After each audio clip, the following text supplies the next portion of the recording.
NFL teams preach love and family, but when it comes to contracts, the players know it's all business at the end of the day. For the footballers, it's about earning a big paycheck for great productivity, but what happens when they fail to meet expectations? Well, it becomes a bad contract, or even worse as the case may be. Stick around to find out the worst contracts in the NFL right now. Jamal Adams was regarded as one of the best prospects and was drafted 6th overall by the New York Jets. The Jets knew they were getting a talented player, but what they didn't know was that Jamal had the capacity to take over games on his own. Sometimes, he could even be the team's entire defense. Following an impressive rookie season, Jamal solidified himself as one of the best safeties in the league. And despite not being the best in pass coverage, his ability to disrupt opposing offenses made up for that. And Adams earned his second-team All-Pro honors after an inspiring performance in his second season. However, prior to the 2019 season, reports that the team was open to trading Adams didn't sit well with the starting defensive back.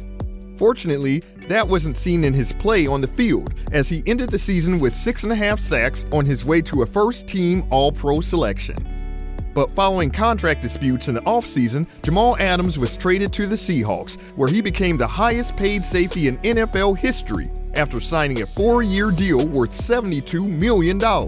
And things couldn't get any worse. See, in 2020, the 27-year-old always put up his best, tallying 9.5 sacks, which is the NFL record for a defensive back. But what happened in 2021 left the football community puzzled. His productivity kept dropping, and teams started to expose his lack of ability in pass coverage. And if Jamal is not producing at an all-pro level in every game as his contract suggests, the Seattle Seahawks will struggle. To rub salt in the wound, Jamal suffered a quadricep tendon injury in just his first game in 2022, ending his season abruptly. But Jamal wasn't the only rising star to peak early. Ezekiel Elliott had better improve early, or this could be his last big contract. So here's another case of a player who performed beyond expectations and was rewarded with a big contract, only to fail to deliver the benchmark he had set. And it's not just an issue of replication, it's a visible account of regression from someone who used to have an explosive burst only to be a shadow of his former self. Running back for the Dallas Cowboys, Elliott is on a 6-year, $90 million contract. Apparently, Ezekiel cashed in right before his productivity started to decline, and it's evident in his stat line. Elliott hasn't rushed for more than 73 yards this season, and in over 4 games, he's got a rushing average of 43 yards. So when you pay a player $10 million a year, it's only normal to expect more than 43 yards per game, and you'd expect more when you're paying $15 million. Ezekiel hasn't played anywhere close to what his contract suggests, and his career highs were achieved in his rookie season. From past performances, Elliott definitely merits the cash, but it's quite unthinkable that he's a $90 million player when he can barely reach 80 yards on the ground. But at least Elliott's contract didn't impact the entire league, unlike the next player whose deal changed the way receivers are paid forever. Jacksonville Jaguars wide receiver Kirk will reportedly earn $72 million for a 4-year duration, $37 million of which is guaranteed. That type of contract and that figure are usually reserved for top-of-the-line elite receivers, let alone a journeyman and, at best, a wide receiver. But Kirk shouldn't be blamed for wanting to cash in on a general manager's inexperience. It's all part of the game. It's business. But Kirk has shown flashes that he can be that elite receiver. His stance on the season so far in his opening 3 games, he's averaging 6 catches and has 3 touchdowns. To date, many still blame his contract for being the reason other top-tier receivers who are more established than Kirk are given massive contract extensions.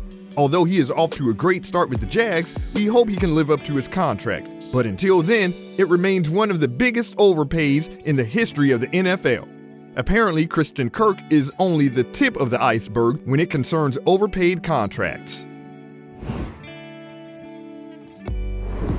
The Detroit Lions' Jared Goff is on a 4-year contract worth $134 million. An impressive figure, right? But is he living up to the pay?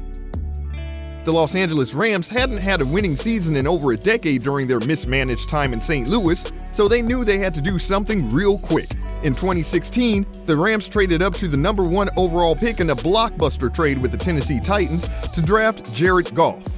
Goff wasn't all that impressive at the start, but thanks to coach Sean McVay, things became a lot better. In 2018, he threw for 4,688 passing yards and 32 touchdowns, taking the Rams to the Super Bowl. So it made a lot of sense for the Rams to offer Goff a record-breaking $134 million 4-year contract extension with $110 million in guarantees. But following this massive deal, his numbers dropped as he threw for fewer touchdowns. And after he fell out with Coach McVay, he was traded to the Detroit Lions in exchange for Matthew Stafford. Clearly, the $134 million could have been better spent elsewhere, like a couple of extremely good quarterbacks the Lions desperately need and a world-class defensive end. Although the cash justifies the importance of the position and its pedigree, the personnel isn't living up to expectations. It's sad to see talent flush down the toilet, but not as sad as watching more money go to waste on D Ford. They signed with Golladay. Golladay is on a 4-year contract worth $72 million, making him one of the highest paid receivers, and ever since, he's been a shadow of himself. He seems to have been disappearing in the New York Giants offense week after week. It looks like the Giants are already regretting it just a year into the contract. Ken finished his first season with the team with just 32 receptions for 521 yards and no touchdowns. And not only does this catastrophe of a contract hurt the team, but it has literally turned Golladay into a laughingstock in the football community. Prior to signing the contract, he was considered a great player, but after his big money move, his skill, talent, and desire evaporated. And unless Kenny Golladay can recapture some of those 2019 moments, this will go down as one of the worst free agent signings in the history of the NFL. At least Galladay's problems remained on the field, unlike Clark, who had many issues on and off the field. Enough, he was arrested twice for felony gun charges this offseason and domestic violence in the past. Another contract that baffles the mind is from a tight end from the New Orleans Saints, Taysom Hill. Is he a wide receiver? A tight end of players who can't be trusted. But a lot of ill-conceived trust was given to Christian McCaffrey of the Carolina Panthers. The Panthers know how to be thankful to their players and have been more patient with McCaffrey. We'll catch you in the next one.